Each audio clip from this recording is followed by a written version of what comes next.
নমস্কার, your internet school চ্যানেলে তোমাদের সকলকে স্বাগত। তো আজকে আমরা তোমাদের ক্লাস 9 এর ভূগোলের রায় ও মার্টিন এর প্রশ্ন বিচিত্রা অনুসারে দ্বিতীয় পর্যায়ক্রমিক মূল্যায়নের মডেল সেট 5 এর প্রশ্নগুলোর সমাধান করব। তো দেরি না করে চলো ভিডিওটা শুরু করা যাক। প্রথমে আছে বিভাগ ক একে বিকল্পগুলির মধ্য থেকে সঠিক উত্তরটি নির্বাচন করে লেখো। একটা বলেছে পৃথিবীর মাঝ বরাবর পূর্ব পশ্চিমে বিস্তৃত কাল্পনিক রেখাটির নাম। সঠিক উত্তরটা হচ্ছে অপশন ডি, নিরক্ষরেখা। দুয়ে বলেছে কলকাতার অক্ষাংশ হলো।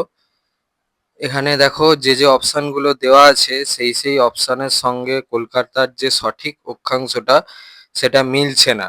এটা তোমাদের রায় ও মার্টিন কোম্পানির যে ভূগোলের ছয় কাটা আছে তার 113 পাতায় আছে, আমি সেখান থেকে একবার দেখিয়ে দিচ্ছি। দেখো এখানে এইটা দেওয়া আছে, কিন্তু তোমাদের যে প্রশ্নটা দেখালাম ওখানে অপশানে এটা দেওয়া নেই, ঠিক আছে?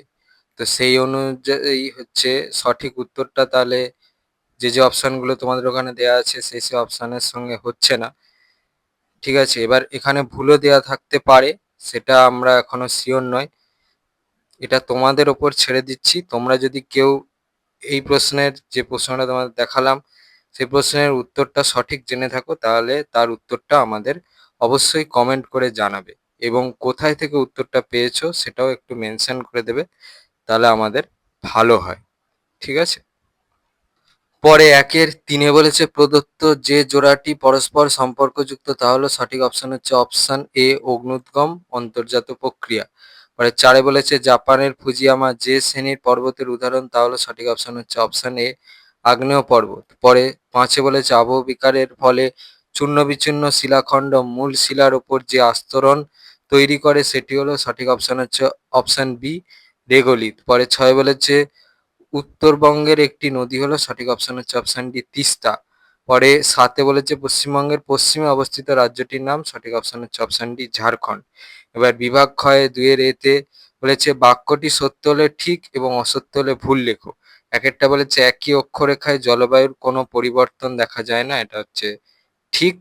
পরে দুয়ে বলেছে পশ্চিমবঙ্গের নবীনতম জেলা আলিপুরদুয়ার, এটা হচ্ছে ভুল। পরে দুইয়ের বিতে বলেছে শূন্যস্থান পূরণ করো। এক একটা বলেছে পশ্চিমবঙ্গে অবস্থিত ভারতের উচ্চতম রেল স্টেশন ড্যাশ। দেখো উত্তর। দুইয়ের বিয়ের দুয়ে বলেছে নদীবাহিত পলি সঞ্চিত হয়ে ড্যাশ সমভূমি গঠন করে। উত্তর। পরে সিএ বলেছে স্তম্ভ বেলাও। ক স্তম্ভে একে বলেছে বিষমসত্ব শিলা, দুয়ে বলেছে উদ্ভিদের শিকড়, তিনে বলেছে প্রাকৃতিক শক্তি। খ স্তম্ভে এতে বলেছে ক্ষয়জাত পর্বত, বিতে বলেছে ক্ষুদ্র কণা বিসরণ, সিতে বলেছে জৈবিক আবহ বিকার। তাহলে একেরটা বি, দুইয়েরটা সি, তিনেরটা এ হবে। পরে ডিএ বলেছে একটি বা দুটি শব্দে উত্তর দাও। 90 ডিগ্রি পূর্ব দ্রাঘিমার প্রতিপাদ স্থানের দ্রাঘিমার মান কত হবে? দেখো উত্তর। বিভাগ গয়ে তিনে বলেছে নিচের প্রশ্নগুলির উত্তর সংক্ষেপে লেখো। বিকল্প প্রশ্নগুলি লক্ষণীয়। এক একটা বলেছে মূল মধ্যরেখার দুটি তাৎপর্য উল্লেখ করো। উত্তর, ওই প্রশ্নের উত্তরটা তোমরা এই প্রশ্নের উত্তরটা থেকে পাবে। এখানে অনেক তাৎপর্য দেওয়া আছে, এখান থেকে নিজেদের পছন্দ মতো যে কোনো দুটো তাৎপর্য লিখে দেবে। পরে তিনের একের অথবায় বলেছে অক্ষাংশ কাকে বলে। উত্তর, এখান থেকে এই পর্যন্ত। এই ছবিটা পারলে আঁকবে, না পারলে আঁকার দরকার নেই। পরে তিনের দুয়ে বলেছে ব্যবচ্ছিন্ন মালভূমি গঠিত হওয়ার দুটি শর্ত লেখো। দেখো উত্তর, এখান থেকে এই পর্যন্ত। পরে তিনের দুয়ের অথবায় বলেছে আগ্নেয় পর্বতের দুটি বৈশিষ্ট্য উল্লেখ করো।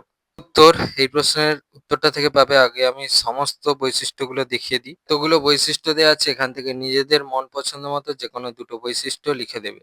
পরে তিনের তিনে বলেছে ক্ষয়ীভবন কাকে বলে। উত্তর, ওই প্রশ্নের উত্তরটা তোমরা এই প্রশ্নের উত্তরটা থেকে পাবে, এখান থেকে এই পর্যন্ত লিখবে। পরে তিনের তিনের অথবায় বলেছে আবহবিকার কাকে বলে। দেখো উত্তর, এখান থেকে উত্তরটা চলছে, এই পর্যন্ত লিখবে। তিনের চারে বলেছে পশ্চিমবঙ্গের সর্বাধিক বর্ষণযুক্ত এবং শুষ্কতম স্থান দুটির নাম লেখো। শুষ্কতম স্থানটা হচ্ছে ময়ূরেশ্বর, আর সর্বাধিক বর্ষণযুক্ত স্থানের নামটা দেখাচ্ছি। দেখো উত্তর। তিনের চারের অথবায় বলেছে পশ্চিমবঙ্গের জলবায়ুর দুটি বৈশিষ্ট্য উল্লেখ করো। এই প্রশ্নের উত্তরটা তোমরা এই প্রশ্নের উত্তরটা থেকে পাবে। আমি আগে সব বৈশিষ্ট্যগুলো দেখিয়ে দিই। এখানে এতগুলো বৈশিষ্ট্য দেখালাম, এখান থেকে নিজেদের মন পছন্দ মতো যে কোনো দুটো বৈশিষ্ট্য লিখে দেবে। এবারে বিভাগ ঘয়ে 4-এ বলেছে নিচের প্রশ্নগুলির উত্তর দাও, বিকল্প প্রশ্নগুলি লক্ষণীয়। একেরটা বলেছে 3টি বিষয়ের ভিত্তিতে অক্ষরেখা ও দ্রাঘিমারেখার পার্থক্য নিরূপণ করো। দেখো এই প্রশ্নের উত্তরটার জন্য এই প্রশ্নের উত্তরটা লিখতে হবে। এখানে অনেক অক্ষরেখা দ্রাঘিমারেখার ভিতরে পার্থক্য দেওয়া আছে অনেক বিষয়ের উপর ভিত্তি করে। এখান থেকে নিজেদের মন পছন্দ মতো যে কোনো 3টে বিষয়ের উপর ভিত্তি করে অক্ষরেখা ও দ্রাঘিমারেখার পার্থক্য লিখে দেবে। পরে 4-এর 1-এর অথবায় বলেছে স্থানীয় সময় ও প্রমাণ সময়ের সংজ্ঞা দাও। দেখো উত্তর এই দুটো লিখতে হবে। পরে 4-এর 2-এ বলেছে সুন্দরবন অঞ্চলের নদীগুলোর 3টি বৈশিষ্ট্য লেখো। উত্তর ওই প্রশ্নের উত্তরটা তোমরা এই প্রশ্নের উত্তরটা থেকে পাবে। এখান থেকে এই পর্যন্ত লিখবে। এবারে 3টে বৈশিষ্ট্য বলেছে, এখানে অনেক বৈশিষ্ট্য দেওয়া আছে, এখান থেকে নিজেদের মন পছন্দ মতো যে কোনো 3টে বৈশিষ্ট্য লিখে দেবে।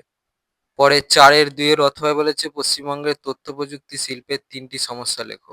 উত্তর এখান থেকে এই পর্যন্ত লিখবে।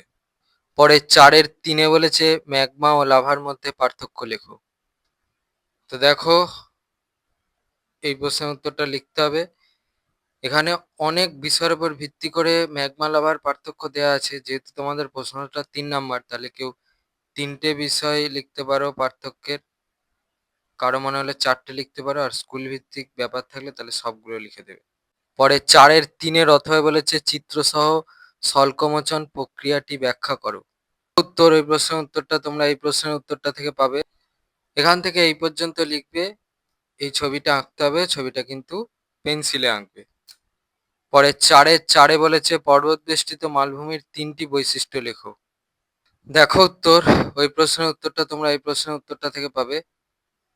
এখান থেকে এই পর্যন্ত লিখবে। এবার এখানে 4টে বৈশিষ্ট্য দেওয়া আছে, এখান থেকে নিজেদের মন পছন্দ মতো যে কোনো 3টে বৈশিষ্ট্য লিখে দেবে। পরে 4-এর অথবা বলেছে পর্বতের 3টি বৈশিষ্ট্য লেখো। উত্তর এখান থেকে এই পর্যন্ত লিখবে। বিভাগ উঙয় 5-এ বলেছে যে কোনো একটি প্রশ্নের উত্তর দাও, যে কোনো একটি। একেরটা বলেছে চেন্নাইয়ে যখন সকাল 6টা 32 মিনিট, নিউ ইয়র্কে তখন পূর্বরাত্রি 8টা 15 মিনিট। চেন্নাইয়ের দ্রাঘিমা 80 ডিগ্রি 15 মিনিট পূর্ব হলে নিউ ইয়র্কের দ্রাঘিমা কত?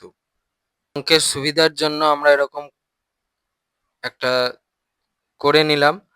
করে নেওয়ার পরে এবারে হচ্ছে আমরা চেন্নাই আর নিউ ইয়র্কের মধ্যে সময়ের পার্থক্য বের করব। তাহলে সেখান থেকে পাচ্ছি হচ্ছে 10 ঘন্টা 17 মিনিট। তাহলে সেখান থেকে লিখতে পারি হচ্ছে, মানে মিনিটে কনভার্ট করে নিলাম 617 মিনিট। তাহলে আমরা কি জানি 4 মিনিট সময়ের পার্থক্যে দ্রাঘিমার পার্থক্য হয় 1 ডিগ্রি। 617 ডিগ্রি মিনিট সময়ের পার্থক্যে দ্রাঘিমার পার্থক্য কত হবে? 154 ডিগ্রি 15 মিনিট।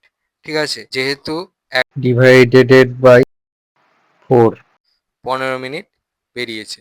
ঠিক আছে, যেহেতু নিউ ইয়র্কের সময় চেন্নাইয়ের থেকে পিছিয়ে আছে, ঠিক আছে, পশ্চিম অবস্থিত, তাহলে পিছিয়ে আছে, অর্থাৎ নিউ ইয়র্ক চেন্নাইয়ের পশ্চিম অবস্থিত। তাই নিউ ইয়র্কের দ্রাঘিমা কি হবে?